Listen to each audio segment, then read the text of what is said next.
പേടിക്കണ്ട പേടിക്കണ്ട, ഞാൻ ആരെ ഉപദ്രവിക്കുന്ന ഒരു ടൈപ്പ് അല്ല. കിണറ്റിൽ വീണ താങ്കളുടെ ജീവൻ രക്ഷിച്ച ആൾക്കാരായി നിൽക്കുന്നത്. രക്ഷാപ്രവർത്തനത്തിന് ചുക്കാൻ പിടിച്ചത് ഞാൻ തന്നെയാ. ഇവിടെ എങ്ങും കണ്ടിട്ടുള്ള ആളല്ലല്ലോ. എങ്ങനെയാ കിണറ്റിൽ വീണത്?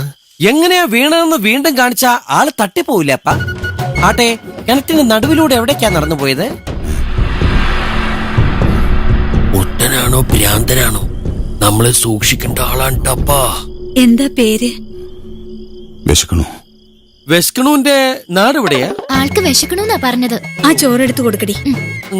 ബൈ ദ വൈ, കിണറ്റിനടിയിൽ ഓക്സിജൻ ഉണ്ടായിരുന്നോ? ഇല്ല, ഞാൻ ഒറ്റയ്ക്കായിരുന്നു.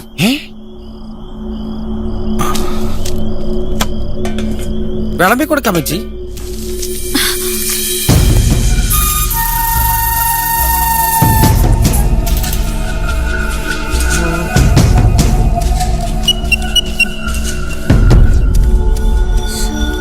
ഭക്ഷണം കഴിപ്പ് കണ്ടിട്ട് കിണറ്റില് കഴിഞ്ഞ ആഴ്ച വീണാന്ന് തോന്നണു. അപ്പം വല്ലതും കഴിച്ചാർന്നോ?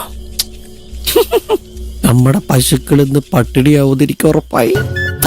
അതുകൾക്കുള്ള കഞ്ഞി കാടികളൊക്കെ നമ്മളെടുത്ത് കുടിക്കുമല്ലോ. അതുങ്ങളത് വൈകിട്ടേ കുടിച്ചടാ. വല്ലാത്ത ചതിയായി പോയി. ഇവിടെ ഇങ്ങനെ ഇരുത്തിയാ മതിയാ? എഴുന്നേപ്പിച്ചു വിടണ്ടേ? അതെ, എങ്ങോട്ടാ പോകണ്ടേ?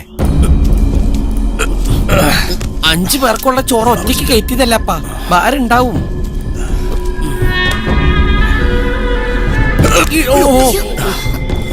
തീരെ വയ്യ. ഈ അവസ്ഥയിൽ വിട്ട വല്ല വഴിയിലും മറിഞ്ഞുകൊണ്ട് കിടക്കും. പാവം, ഈ വരാന്ത തന്നെ കിടന്നോട്ടെ.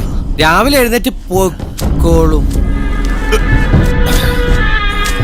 പുറത്ത് നല്ല കാറ്റായതുകൊണ്ടാട്ടോ വരാന്ത കിടത്തുന്നേ. വീട്ടിൽ കയറ്റാൻ പറ്റാത്ത ആളാന്ന് വിചാരിക്കല്ലേ. തല വെക്കാനായിട്ട് അടുത്ത റെയിൽവേ പാളയിലുള്ളൂപ്പാ. സിസിലി, ഒരു തലേനെ എടുത്തു കൊടുക്ക. ഓ, അതാണ്.